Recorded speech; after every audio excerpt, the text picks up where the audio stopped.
8ই August সকাল 10 ঘটিকায় ভারতবর্ষের ৭৯তম স্বাধীনতা দিবস উদযাপন উপলক্ষে পানিসাগর মহকুমা শাসক কার্যালয়ের উদ্যোগে পানিসাগর শারীরশিক্ষণ মহাবিদ্যালয়ের ইনডোর হলে অনুষ্ঠিত হয় রক্তদান শিবির। প্রদীপ প্রজ্বলনের মাধ্যমে রক্তদান শিবিরের শুভ সূচনা করেন পানিসাগর বিধানসভার বিধায়ক বিনয়ভূষণ দাস। সভাপতিত্ব করেন পানিসাগর নগর পঞ্চায়েতের চেয়ারম্যান অনুরাধা দাস। এছাড়াও উপস্থিত ছিলেন পানিসাগর নগর পঞ্চায়েতের ভাইস চেয়ারম্যান ধনঞ্জয় দেবনাথ, পানিসাগর সমষ্টি উন্নয়ন আধিকারিক মানস ভট্টাচার্য, পানিসাগর শারীরশিক্ষণ মহাবিদ্যালয়ের প্রিন্সিপাল ইনচার্জ তথা অ্যাসোসিয়েট প্রফেসর ডক্টর দেবদুলাল বৈদ্য, পানিসাগর মহকুমা স্বাস্থ্য আধিকারিক ডক্টর দীপঙ্কর ভূষণ দেববর্মা, পানিসাগর ডিডব্লিউএস এর এসডিও স্বপন কুমার দেববর্মা, বিশিষ্ট সমাজসেবী বিবেকানন্দ দাস, ধনঞ্জয় দাস এবং নিরুপম দেবসহ অন্যান্য বিশিষ্টজনেরা। উক্ত রক্তদান শিবিরে স্বেচ্ছায় রক্তদান করেন পানিসাগর মহকুমা শাসক সুশান্ত দেববর্মা, ডেপুটি কালেক্টর বিনয় দাস ও সুকুমার রিয়াং, পানিসাগর সমষ্টি উন্নয়ন আধিকারিক মানস ভট্টাচার্য, পানিসাগর মহকুমা শাসক কার্যালয়ের কর্মীবৃন্দ, সিভিল ডিফেন্স ভলান্টিয়ারগণ।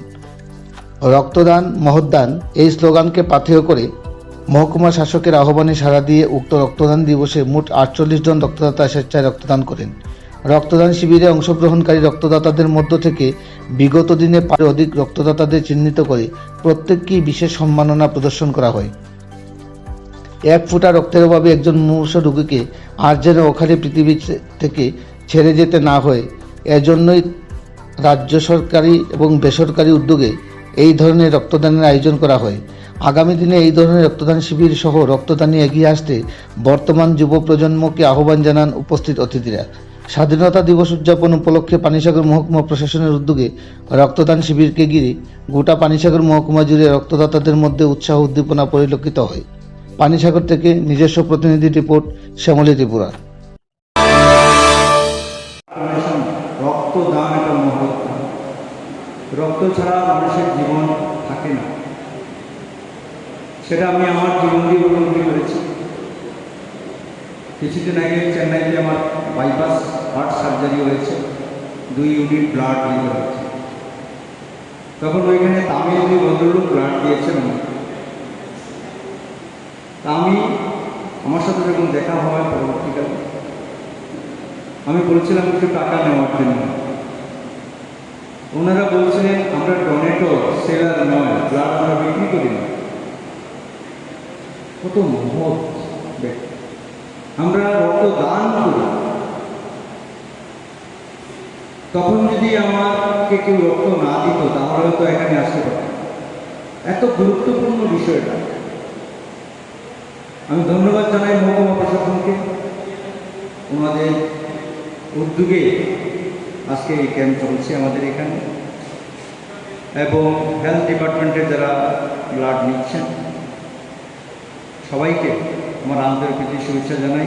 বক্তব্য রাখার কিছু নেই, বাস্তব একদম রিয়েল ম্যাটার যেটা আছে। আমার অনুরোধ থাকবে, আজকে যে লিস্ট তৈরি হচ্ছে যারা ব্লাড দিচ্ছেন, এই লিস্টের কপি যেন আমার সাব ডিভিশন হসপিটালে থাকে। কারণ প্রায়ই দেখা যায় ডিস্ট্রিক্ট হসপিটালে ব্লাড থাকে না, তখন ডোনেটরের লিস্ট থাকলে আমাদের সুবিধা হয়।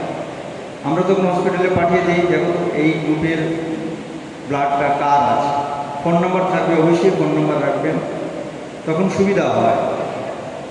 আজকের দিনে বক্তব্য রাখার বিষয় নয়, সময় হয়ে গেছে। এদিকে আবার সিভিল ডিফেন্স ভলান্টিয়ার্সের ট্রেনিং প্রোগ্রাম চলছে, সেটাও ডিস্টার্ব হবে। আমি চাই না কোনো ক্ষতি হোক সব দিকে।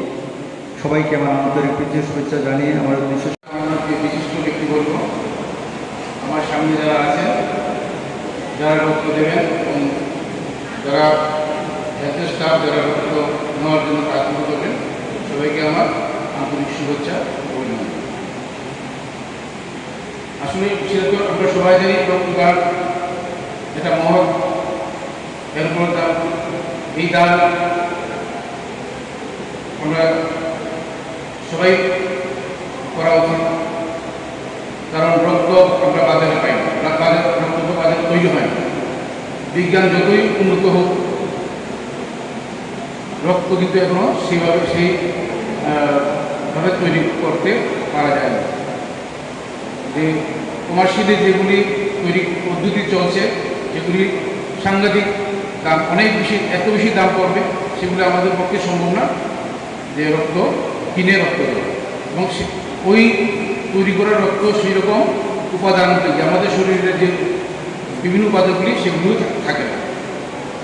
তো আমাদের রক্তদান করা ছাড়া আমাদের আর কোনো রাস্তা নেই। বিশেষ করে যারা যুব সমাজ আছেন তাদেরকে আরও বেশি উদ্বুদ্ধ হতে হবে রক্তদান করার জন্য।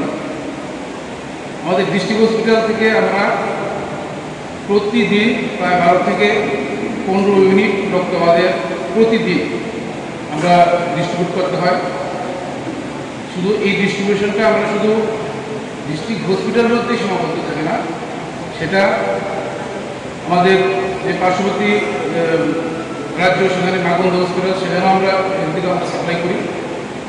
আরও আছে আমাদের যে কিছু নার্সিংহোম থাকে ওগুলোতে আমরা সাপ্লাই করতে হয়, কাঞ্চনপুর সাপ্লাই করতে হয়। সব মিলিয়ে আমাদের যে যেগুলো দরকার সেই দরকারের তুলনায় আমরা প্রায় সময় একটু ঘাটতি থাকি।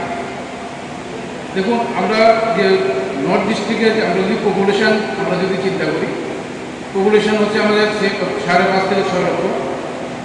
আমরা যদি 1% মানুষের রক্ত পাই, 1%, তাহলে কিন্তু আমাদের বাৎসরিক যে চাহিদা মোটামুটি মিটে যেতে পারে। আমরা এখন পর্যন্ত এই জুন মাস পর্যন্ত আমরা যে পরিশ্রমটা আমার কাছে আছে সেটাতে আমরা